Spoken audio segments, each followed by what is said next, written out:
আজকের গল্প সম্বন্ধে আগে থেকে একটি কথাও বলা যাবে না, তবে লেখক সম্বন্ধে একটি কথা বলবো।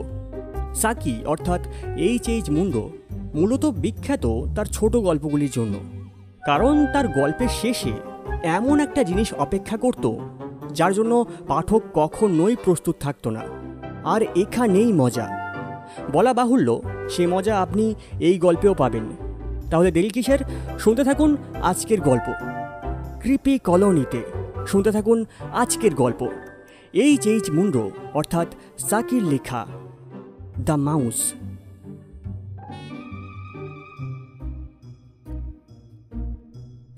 এটা আমাদের একটা পুরনো গল্প নতুন করে আপলোড করছি, তাই সাউন্ড কিছু কিছু জায়গায় একটু অন্যরকম লাগবে, মানিয়ে গুছিয়ে নেবেন। হ্যাঁ,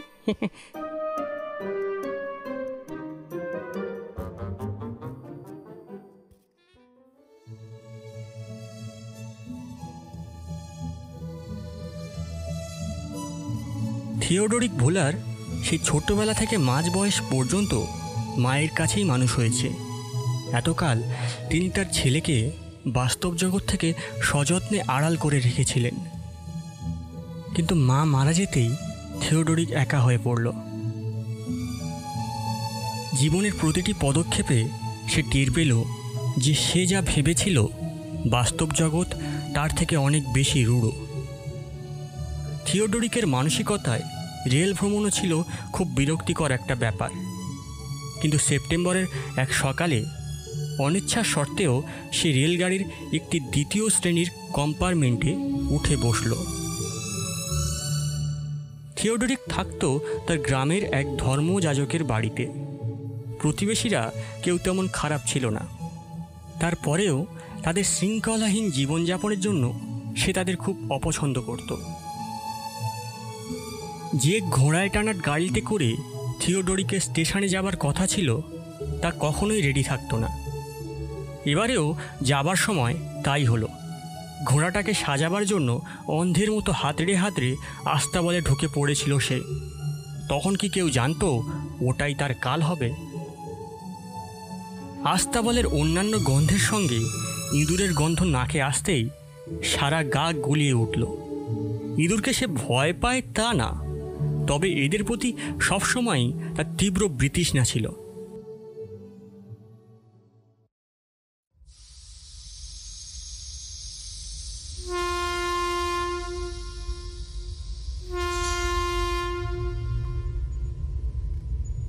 ট্রেন প্ল্যাটফর্ম ছেড়ে অনেক দূর চলে গিয়েছে। কোনো রকমে ট্রেনটা ধরেছিল থিওডোরিক। তাড়াতাড়িতে তখন খেয়াল করেনি, কিন্তু কিছুক্ষণ বসে থাকার পর গন্ধটা নাকে এলো। আস্তাবলের সেই কটু ইঁদুরে গন্ধটা লেগে আছে তার সমস্ত গায়ে।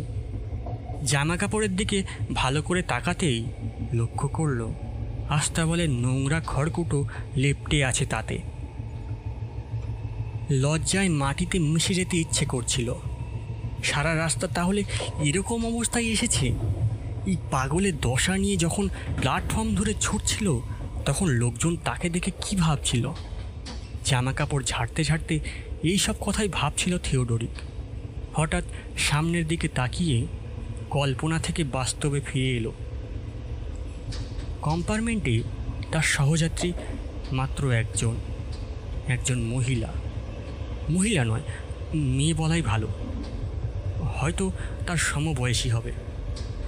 মহিলা তার দিকে না তাকিয়ে যেন একটু ঘুমিয়ে নিতেই বেশি আগ্রহী। পরের স্টেশন আসতে প্রায় ঘন্টাখানেক দেরি আছে এখনও। ট্রেনের কম্পার্টমেন্টটা একটু পুরনো ধাঁচে, অন্য কম্পার্টমেন্টের সাথে কোনো যোগাযোগ ব্যবস্থা নেই। তাই যাত্রাপথে এই সময়টাতে এই আধার নির্জনতাটা উপভোগ করতে পারবে তা ভেবেই সে মনে মনে খুশি ছিল। কিন্তু তার এই খুশি খুশি নিশ্চিন্ত ভাবটা বেশিক্ষণ টিকল না। ট্রেন স্বাভাবিক গতিতে এগোতে শুরু করলো এবং তারপরেই থিওডোরিক বুঝতে পারল কম্পার্টমেন্টে সে এবং মেয়েটি ছাড়াও অন্য আরেকজন রয়েছে। তার অস্তিত্বকে একেবারে অগ্রাহ্য করে তার পা বেয়ে সেটা চুপি সারে উপরের দিকে ওঠার চেষ্টা করছে। সেটা আর কেউ নয়, সেটা একটা ইঁদুর। নিশ্চয়ই ওটা আস্তাবলে ঘোড়া সাজানোর সময় প্যান্টের ভিতরে ঢুকে পড়েছিল। বাঁদরের মতো লাফিয়ে উঠল সে, পা ঠুকে ঝেড়ে, এবং না অনেক খোঁজাখুঁজির পর সেটাকে বের করা তো গেলই না, উল্টে সে আরও ভেতরে ঢুকে গেল। এই অবস্থায় তার পক্ষে এই ঘণ্টাখানিক সময়, না ঘণ্টাখানিক নয়, এখন এই সময়টা কয়েক সহস্র যুগ মনে হচ্ছে। এতক্ষণ ধরে এই টুরিস্ট ইঁদুরের ভ্রমণ অত্যাচার সহ্য করা অসম্ভব। কিন্তু পোশাক না খুলে কি এর হাত থেকে রেহাই পাওয়া যাবে? আর কোনো উপায় তো মাথায় আসছে না, কিন্তু কী করে করবে সে এমন? হ্যাঁ, যুক্তিসঙ্গত কারণ আছে, কিন্তু তার সত্ত্বেও ঘুমন্ত একটা মেয়ের সামনে তাকে কাপড় খুলতে হবে, এই কথা ভাবতেই সে লজ্জায় লাল হয়ে উঠছে। আজ পর্যন্ত কোনো মহিলার সামনে মোজা খোলার চিন্তাও সে করতে পারেনি। আর এদিকে যদি মেয়েটার ঘুম ভেঙে যায়, আর সে যখন দেখবে থিওডোরিক জামা প্যান্ট খুলে, না না না, ইয়ে হয় না, ইয়ে করতে পারবে না সে।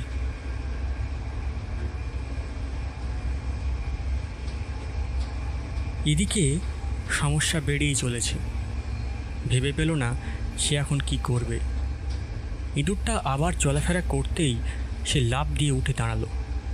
ইঁদুরের বাচ্চাটা নিশ্চয়ই আগে কোনো অ্যালাপাইন ক্লাবের মেম্বার ছিল।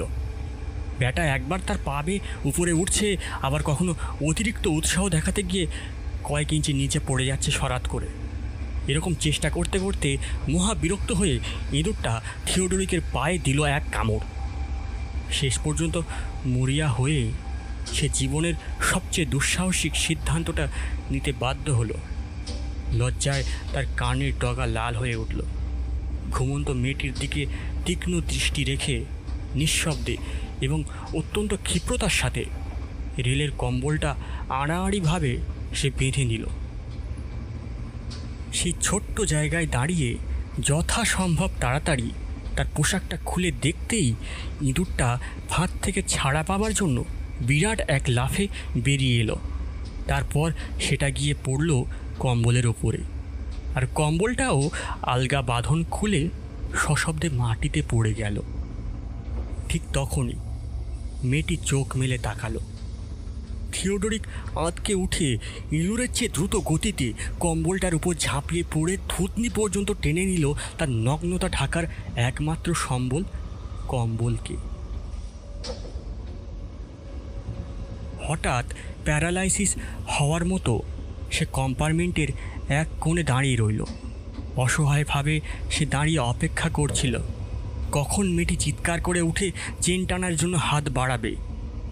মেয়েটা কিন্তু তার সহযাত্রীর অদ্ভুত পোশাকের দিকে তাকিয়ে রইল নিঃশব্দে। তার অদ্ভুত আচরণে কিছুই বোঝা যাচ্ছে না সে ঠিক কতখানি দেখেছে। এইসব ভাবতে গিয়েও থিওডোরিক কপাল ও ঘাড়ের কাছে রক্তচাপের ফলে হওয়া যন্ত্রণা অনুভব করল। শিরদাঁড়ার কাছেও সে একটা কাঁপুনি টের পেল। আমার মনে হয় আমার ঠান্ডা লেগেছে, মরিয়া হয়ে বলল থিওডোরিক। সত্যি আমি খুব দুঃখিত। আমি ভাবছিলাম আপনাকে জানালাটা একটু খুলে দিতে বলবো, এই আর কি। আমার মনে হচ্ছে তো আমার ম্যালেরিয়া হয়েছে। হ্যাঁ, ম্যালেরিয়া হয়েছে আমার। থিওডোরিক দাঁতে দাঁতে ঠক করে বলল। যত না ভয়, তার চেয়ে বেশি এই মন গড়া কাহিনীকে বিশ্বাসযোগ্য করে তোলার মরিয়া চেষ্টা। আমার হোলডলে কিছুটা ব্র্যান্ডি আছে, আপনি যদি কিছু না মনে করে একটু হাত বাড়িয়ে ওটা আমার দিকে একটু এগিয়ে দেন। না না, তা নয়, আমি বলতে চাইছি যে এর জন্য আমার কিছু লাগবে না। মেয়েটিকে আশ্বস্ত করার জন্য তাড়াতাড়ি বলে উঠল থিওডোরিক। আপনি বোধহয় গরমের দেশগুলোতে একটু বেশি ঘোরাঘুরি করেছেন, তাই না? এই গ্রীষ্মকালীন দেশ সম্পর্কে থিওডোরিকের জ্ঞান সিংহল থেকে কাকার পাঠানো বছরে এক পেটি চা পর্যন্ত সীমাবদ্ধ ছিল। থিওডোরিকের একবার মনে হলো বলবে ম্যালেরিয়াটা বোধহয় ওখান থেকেই এসেছে। তারপর মনে হলো আস্তে আস্তে সত্যি কথাটা খুলে বলাই ভালো। আচ্ছা, আপনার ইঁদুরে ভয় করে? লজ্জায় লাল হয়ে মেয়েটাকে জিজ্ঞেস করলো সে। বিশ্বভাট্টকে যেমন একদল ইঁদুর খেয়ে ফেলেছিল, ঠিক তেমনই একদল ইঁদুর না এলে ভয়ের কিছু নেই। কিন্তু আপনি এ কথা কেন জিজ্ঞাসা করছেন? আসলে একটা ইঁদুর না আমার পোশাকের ভিতর ঢুকে পড়েছিল। নিজের গলার আওয়াজ নিজের কাছেই অপরিচিত মনে হলো থিওডোরিকে। কি অস্বস্তিকর অবস্থা হয়েছিল। সত্যি তাই? আপনার কি আঁটো সাঁটো পোশাক পরার অভ্যাস আছে? ইঁদুরের আবার কিন্তু আরাম করার অদ্ভুত ক্ষমতা আছে মশাই।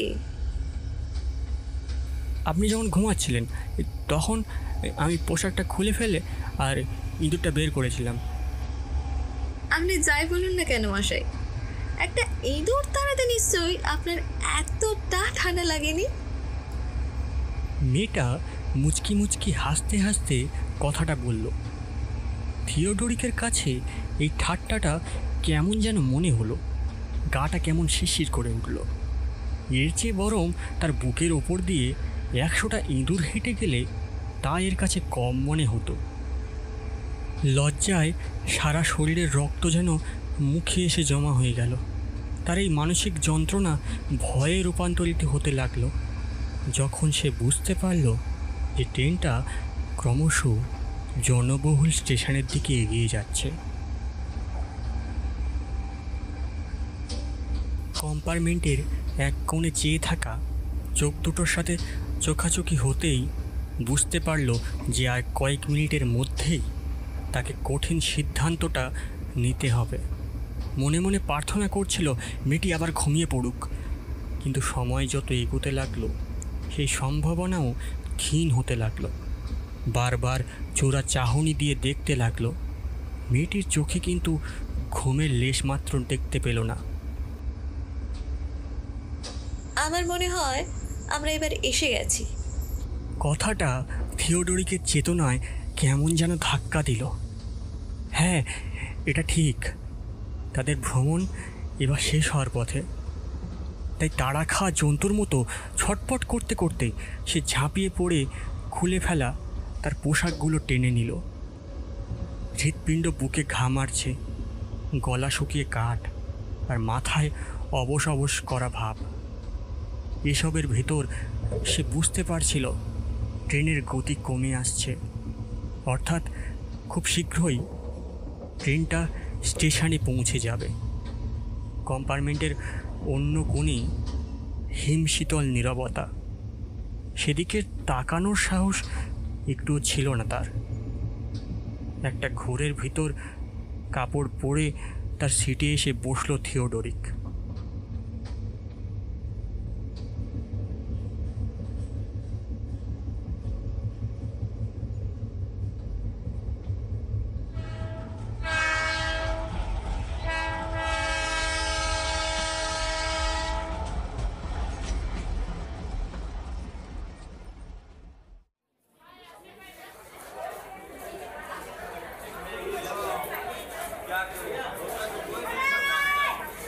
এক সময় ট্রেনটা থেমে গেল এবং মেয়েটা বলে উঠল, আপনি কি দয়া করে একজন কুলিকে ডেকে দিতে পারবেন আমাকে গাড়িতে তুলে দিতে? জানি আপনার শরীরটা ভালো নেই, তারপরেও আপনাকে কষ্ট দিতে সত্যি আমার খুব খারাপ লাগছে। তবে রেল স্টেশনে আমার মতো একজন অন্ধ কতটা অসহায় হয়ে পড়ে তা নিশ্চয়ই আপনি বুঝতে পারবেন।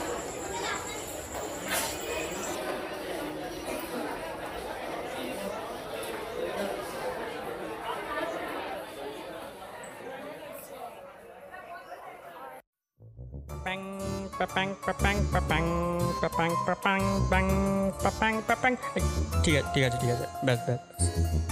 হ্যাঁ, যা বলছিলাম আর কি, আজকে আর উল্টোপাল্টা কথা বলে আপনাদের বেশি হাজাবো না।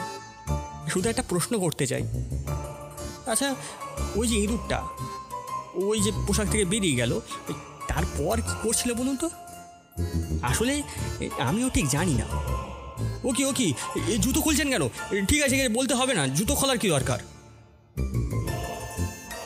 আজকের গল্পে সহযাত্রী মেয়েটির ভূমিকায় ছিল স্নেহলতা, গল্প পাঠ সূত্রধার থিওডরিক ভোলার এবং এডিটিংয়ে আমি রমেন।